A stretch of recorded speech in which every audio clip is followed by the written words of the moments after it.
Chapter 12 Sai Leela's Experiences of Kaka Mahajani, Dhumal Pleader, Mrs. Nimonkar, Mule Shastri, a doctor. Now let us see in this chapter how devotees were received and treated by Baba. Saint's Mission. We have seen before that the purpose or object of divine incarnation is to protect the good and destroy the wicked. But the mission of the saints is quite different. To them, the good and the wicked are the same.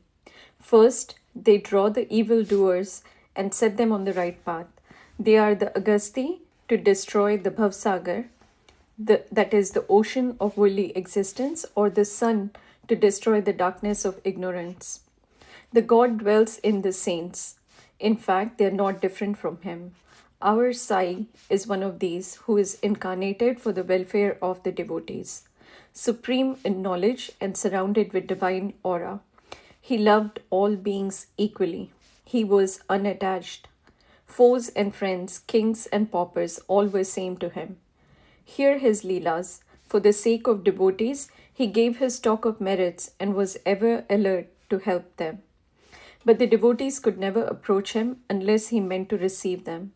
If their appointed time did not come, they did not remember Baba, and his Leelas could not reach their ears. Then how could they think of seeing him? Some men desired to see Sai Baba, but they did not get any opportunity of taking his darshan until his Mahasamadhi. There are many such persons whose desire for Baba's darshan was not thus satisfied.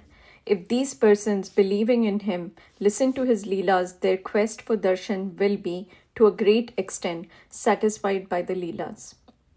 Even if some persons were there by sheer luck and took Baba's darshan, were they able to stay there longer? No. Nobody could go there of his own accord, and nobody could stay there longer if Baba did not wish so. They could stay there so long as Baba permitted them to stay, and had to leave the place when asked to do so by him. So everything depended on Baba's divine will. Kaka Mahajani.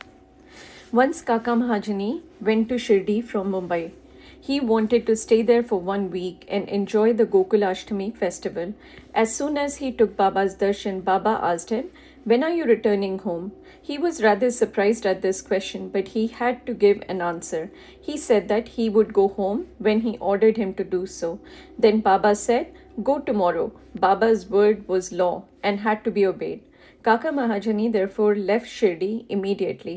When he went to his office in Mumbai, he found his employer anxiously waiting for him. His Munim, that is the manager, suddenly fell ill. Hence, Kaka's presence was absolutely necessary. He had sent a letter to Kaka at Shirdi, which was redirected to him at Mumbai. Bhau Sahib Dhumal. Now listen to another story. Once, Bhau Sahib Dhumal was going to Nifad for a case. On the way, he came to Shirdi, took Baba's darshan, and wanted to proceed to Nifad immediately. But Baba did not permit him to do so. He made him stay at Shirdi for a week or more. In the meanwhile, the magistrate at Nifad suffered intensely from pain in his abdomen, and the case was adjourned. Mr. Dhumal was then allowed to go and attend to his case. It went on for some months and was tried by 4 magistrates. Ultimately, Mr. Dhumal won the case and his client was acquitted. Mrs. Nimonkar.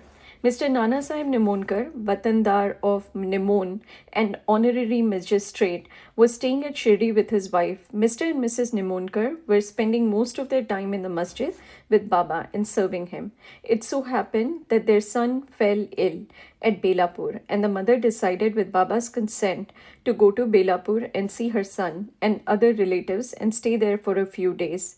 But Mr. Nana Sahib asked her to return the next day. The lady was in a fix and did not know what to do, but her god Sai came to her help.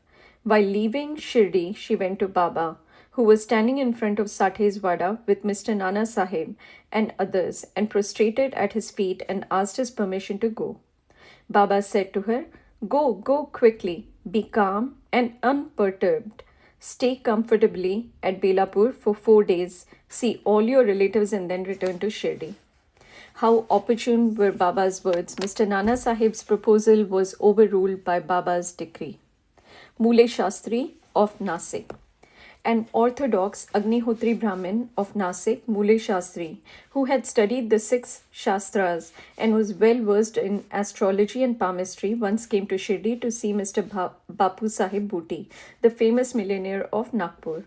After seeing him, he and others went to see Baba in the masjid. Baba bought various fruits and other things from vendors with his own money and distributed them to people present in the masjid. Baba used to press the mango on all sides so skillfully that when Baba sucked it, he got all the pulp at once in his mouth and could throw away the seed. Plantains were peeled off by Baba, and the pulp was distributed to the devotees, while the skins were retained by Baba for himself. Mule Shastri, as a palmist, wanted to examine Baba's palm and asked him to extend his hand. Baba ignored his request and gave 4 plantains to him. Then they all returned to the Vada, and Mule Shastri bathed, wore fresh clothes, and started his routine duties, that is, Agnihotra, etc. Then Baba, as usual, started for Lindi and said, "Take some geru, that is, red, miry substance used to dye clothes in saffron color. We shall today don saffron colored clothes." Now, none understood what Baba meant. Then, after some time, when Baba returned and preparations for the noon aarti were being made, Bapu Sahib Jog asked Mule Shastri whether he would accompany him for the aarti. He replied that he would see Baba in the afternoon. Baba sat on his seat, was worshipped by the devotees, and aarti commenced. Then Baba said, "Get some dakshina from the new, that is, Nashik Brahmin." Bhuti himself went to the Vada to get the dakshina, and when he gave Baba's message to Mule Shastri, he was sorely perplexed. He thought in his mind thus, "I am a pure Agnihotri Brahmin. Why should I pay dakshina? Baba may be a great saint. I am not his dependent. But since a great saint like Sai Baba was asking for dakshina through a millionaire like Bhuti, he could not refuse. So, leaving his routine unfinished, he started with Bhuti for masjid. Thinking himself holy and the masjid otherwise, he remained at a distance, and after joining his palms, threw flowers at Baba from there. Then lo, all of a sudden, he saw not Baba but his late Guru Golab Swami there. He was wonderstruck. Could this be a dream? No, it was not, as he was wide awake. But how could his late Guru Golab be there? He was speechless for some time. He pinched himself and thought again, but could not reconcile to the fact of his late Guru Golab being in the masjid. Ultimately, leaving aside all doubt, he went up, fell at his Guru's feet, and then stood there with folded hands. Other people sang Baba's Aarti, while Mule Shastri chanted loudly his Guru's name. Then, casting off all pride of caste and sacredness, he fell at his Guru's feet and closed his eyes. When he got up and opened his eyes, he saw Baba asking for dakshina. Seeing Baba's blissful form and his inconceivable power, Mule Shastri forgot himself. He was extremely pleased. His eyes were full of tears of joy. He again saluted Baba and gave the dakshina. He said that his doubt was removed and he saw his own Guru. On seeing this wonderful Leela of Baba, all the people, including Mule Shastri, were much moved, and they realized the meaning of Baba's words, "Bring Geru, we shall don saffron-colored clothes." Such is the wonderful Leela of Baba. A doctor, once a Mamaltadar, came to Shirdi with a doctor friend of his.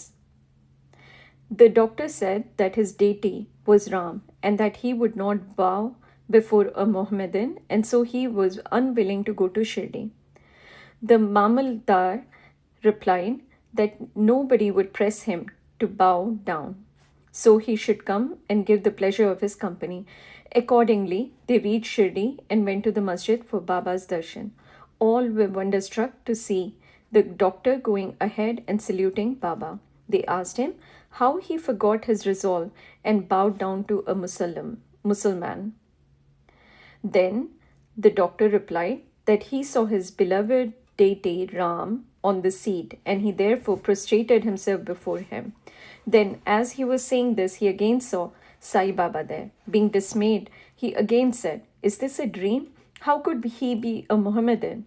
He is a great Yog Sampanna, full of yoga avatar." Next day, he made a vow and began to fast. He absented himself from the masjid, resolving not to go there until Baba blessed him. 3 days passed, and on the fourth day, a close friend of his from Khandesh turned up, and with him he went to the masjid for Baba's darshan. After the salutation, Baba asked him whether anybody had gone to call him that he had come. Hearing this vital question, the doctor was moved.